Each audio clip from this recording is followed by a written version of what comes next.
OMGs, boys, girls, in-betweeners, welcome to Game Rage, which is a new set of videos that I want to do on games that just generally suck and should never be played by anyone, which is why I'm playing them for you. And for this, I am joined by the lovely and always generous Niaman. How are you doing, sir? I'm doing alright, how about you? I'm doing just fine, or at least I was, until I started playing this game, because this is, as you can see, this is Colonial Marines, the much maligned, much hated final, I don't know, sequel thing to Aliens that was released last year, I think? Yeah, I think it was last year. Yeah, and so I had to suffer playing this game, and so now everyone watching this video must suffer as I have, because I think that's the only way to make this fair in the universe and justify why I went through this a second time, just to make it enjoyable for you people. Well, that's part of being an LPer. Sometimes you just have to play the crappy games. That's right. And so they're just there. So this is actually this is a canonical sequel to Aliens. This has actually had 20th Century Fox's seal of approval that the events that take place in this game are actually part of the Aliens universe until they reboot it, which will inevitably happen at some point. Because everything gets a reboot nowadays. That's right. We got Terminator Genesis or whatever the fuck that is. Yeah, we'll just reboot it when we're done with it. It's fine. Because poor spelling is cool. That's right. That's what the kids like these days. Didn't a drill and you aren't in Kansas anymore. So as I said, this is basically a canonical sequel to Aliens, so what we're seeing now is actually what's taking place about 2 weeks after the movie finished. I was going to ask exactly how long afterwards does this take. Yeah, exactly. So this is running on the PC, which is actually pretty much the best way to play this game, because if you actually played this on console, this is running off the Unreal Engine, and the texture pop-in was just absolutely atrocious. So at least on this we actually skip out a lot of that. Yeah, that's good. Make the game look slightly less like crap. Yeah, but as you can see, this is CG, by the way. It still looks like crap. Yeah, you can ultimately tell, and it doesn't age the game very well, even though it's only been a year. Yeah, it's only been a year, but this looks like, I wouldn't say a first-generation Xbox title, but I mean, like, even like the original Gears of War looks better than this. Yeah, this looks like early 360. It does, really. And part of the reason for that is, and I don't know how well you know the story of this game, but this was developed by Gearbox Software, who were the developers of Borderlands, and there was a lot of controversy around 2008-ish that basically Sega was paying Gearbox to develop this game, but there was stories going around at the time that Gearbox was actually pulling people off this project to work on Borderlands 2, and still collecting checks from Sega at the same time. Ooh, that'd be quite the expose if it were true. Yeah, well that's the thing, is that there was an anonymous whistleblower who basically called that out and said that they'd been working for Gearbox and blew this story out in 2008. And the story goes that for a short period of time, Sega actually pulled the plug on this game before they decided to go back and actually finish it, because as a result of those accusations. I can understand that. So, would the game's quality be more so blamed on Sega or Gearbox in this instance? Definitely Gearbox, because even though the game is actually published by Gearbox, they didn't actually develop most of it. They actually went and outsourced development to a couple of companies that no one has ever heard of to actually make this game. That explains so much. Yeah, exactly. So this is, as I said, it's developed by just no-name companies, and it really shows. So here we have the pulse rifle, but it only holds 40 rounds now because no fun allowed. So we're just walking around trying to figure out what to actually do. Well, the story goes is that the Sulaco has, because the Sulaco in the movies went from LV-426, which is where Aliens took place, to Fury 161, which is where Aliens 3 took place. Well, Alien 3 took place. But now it's reappeared back 2 weeks later over LV-426, and they're trying to figure out why, what went on, what happened. So they've docked with it, And we're walking across an umbilical corridor here to go and see what's happening on the Sulaco. Okay, it's generic tutorial, get used to everything stuff. Pretty much. Now, what's funny here, I find, is that they're like saying, oh my god, there's been an explosion, like the umbilical cord is venting atmosphere, or Atmo, as they like to keep calling it. Who makes an umbilical with so many fucking glass windows? Glass windows are a structural weakness. Everyone knows this. Well, this game doesn't make much sense, so, yeah. No, it doesn't. But this is Game Rage, and I'm going to point out every single fucking thing I don't like about this game as we go, because I had to play this twice. We've got casualties and several injured over here. We all have to play crappy games for our channels, get used to it. That's true, and that was me firing a grenade because I couldn't remember the controls, and it doesn't tell me what any of the buttons do. Good. One of those games that doesn't explain anything. Yeah, no, grenades, gun. Trying to find the nope, motion tracker. Nope. Got you two here, and I'm reading 2-3 to the south. I'm just trying to find the flashlight. Perhaps. They moving? No. Wait. I got an unidentified signal. You have the whole sort of Doom mechanic of being able to use your motion tracker or your gun, but you can't do both at the same time. Except for the fact that using the motion tracker in this game is pretty fucking useless. I was gonna ask, so what are we doing now after we've made it to the ship? Just helping people or faffing about? There's a squad of Marines that's gone missing and we're trying to find out what's happened to them. Sephora actual. I'm heading into rendezvous with 2-3. Okay. So there is a nice little nod to the end of Aliens here. We actually get to see the lower half of Bishop after it got torn in half. So this is the actual hangar where Ripley fought the Queen Alien. Spoilers for anyone who hasn't seen it. I'm sure there are plenty of people who haven't seen the movies who have gone into this thinking it would be a good catcher-upper. If you haven't seen the movie, please, whatever you're doing, just stop watching this right now and go see the movies. Just see Aliens, because it is the best. In my opinion, Aliens is the best action movie ever made. Period. There's been nothing that's better.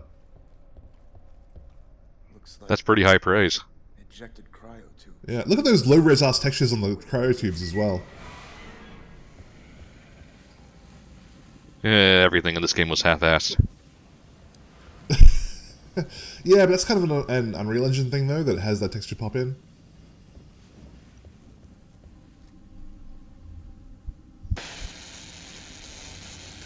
So when are we actually going to get to shoot some aliens? It takes a little while, actually. Because they want to do the big build-up, they want to do the big reveal. And now, for no reason in particular, the ship has been completely converted into an alien hive. There's, like, no reasoning behind this, it just is. The big reveal in a game called Aliens. Really? Yeah, I know, but the thing is, though, okay, and this is where like my whole aliens nerd rage is going to start peaking here. Is that there was a Queen Alien was on board the ship. The Queen Alien had lost her big egg-laying sack thing, so she couldn't. You know, the story goes is that she was able to. The fan theory is that she was able to lay one egg after losing that big tube thingy in the movie, which is why she was able to impregnate Ripley in Alien 3. That doesn't explain why the ship is full of fucking aliens, like this guy. At least now we get to some actual action. Yeah, some really... his head just clipped through mine there. That was great. Wonderful coding. Oh, we're going to see a lot of fun stuff here. There's actually a good little... Because the alien AI is fucking terrible in this game. They just run at you like idiots. They don't give a shit. And, yeah, which results in some weird stuff, which we're going to see as this game plays out. Yeah, they're all expendable, so... Yeah. So this is a weird little part here where you have to try and find the alien that tried to attack you, so... And look, he's just charging at me.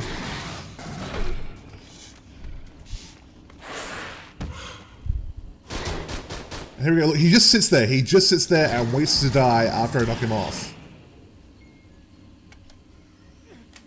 Riveting gameplay. Just, I'm assuming they're all like that. It really is.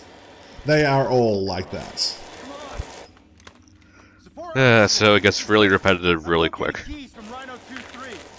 It does, and they try to mix it up a little, like, we'll see later on, they try to mix it up by throwing in human enemies, but, like, who wants to fight humans in an Aliens game? He's gone. Sit tight. I got you. We picked up aliens, we want to shoot some aliens. Exactly, I mean, you don't buy an Aliens game to fight fucking humans. It's like how people bitched when Transformers came out that the movie was about humans. I gave you that mission and it's over. Have to give it that human element that no one wanted. Yes. So, we were talking about this earlier, but I didn't get the full story. Just how familiar are you with the Aliens universe? Not terribly, I've seen 1 and 2, but those were ages ago. Okay, those are the only two that you actually need to see, but... and you were saying you haven't even seen the special edition of Aliens because it has the whole sentry gun sequence in it that everyone remembers. No, I don't think I have. That hurts my soul. It really does. I'll see it someday. It's amazing! Anyway. So we now have to go and find the flight recorder because reasons. Because raisins. Pretty much. Now we're going to see another fine example of the alien AI here.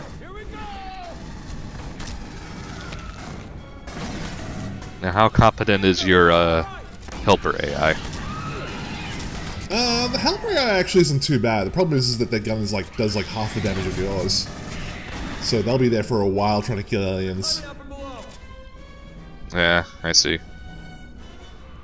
But they can't die either, which is the weird part, because this game ruins any chance that it had of having any sense of suspense, because instead of running around by yourself and wondering if there's going to be an alien around the corner, you always have a helper AI with you, so they'll pretty much warn you whenever that kind of thing is about to happen.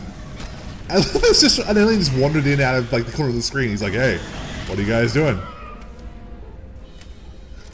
So can the helper AI ever actually get killed, or? No, they can get knocked down, but that's it. They'll even pick themselves up after a short period of time, so you don't need to do that. Ah, that blows. Yeah. Also, this game likes to use a lot of lingo that just feels weird and forced, like copacetic, Atmo, things like that. Sorry, I don't speak jive. Exactly.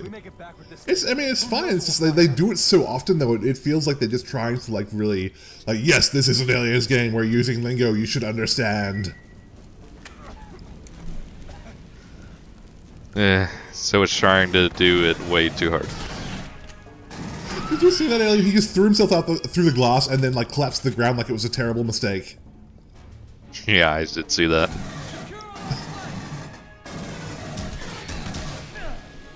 So the combat in this game, you can use iron sights in this game, but I really found that spray and pray is the most effective strategy that you can use. Why do you think that? Just because when you actually see me use the iron sight, it actually takes up a lot of real estate on the screen. It takes up almost, probably between a third and half the screen, and that's in a game like this where it's very dark and the alien's dark, it just makes it fucking hard to see the aliens. Yeah, so just splatter shot and hope you hit something. Well, you're never really short of ammo in this game, because even if you exhaust the ammo on one weapon, you're carrying several other weapons at the same time, so there's not really much reason to conserve ammo. How often are pickups? Pretty frequent. You'll see me, not far from now, actually, I do run out of ammo on the pulse rifle, but I switched to the shotgun. Yeah, so you're never in danger of losing out on anything because of resource management. No, pretty much. I mean, the thing that's more resource management about this game is your actual health, because this game does not have a regenerating health mechanic. You have to go around and pick up med packs. Going back to the good old Doom days. Yeah, exactly. It's a real throwback to that, especially the Doom remake that they did a few years later, where you actually got to pick up your armor shards and whatnot. Because you can see in the bottom left-hand corner, you have a health meter and you have an armor meter. Well, I can at least praise the game for trying that again. I will say that the meter in the top left-hand or the top right-hand corner, I have no idea what the fuck that is. I'm guessing it's experience, I think, because you can like do like a Call of Duty kind of rank up prestige thingy. It's there to be a prestige HUD thing. I think it is. Now, I will say this actual section is actually kind of neat, because we just have to, like, just hold off wave after wave of aliens until they get the door open, which is actually... It actually works kind of well. It's one of the few times in the game where you actually feel like a sense of excitement, because you get the guy in the background calling out how long he needs to open the door and shit like that. Open the blast doors! Open the blast doors!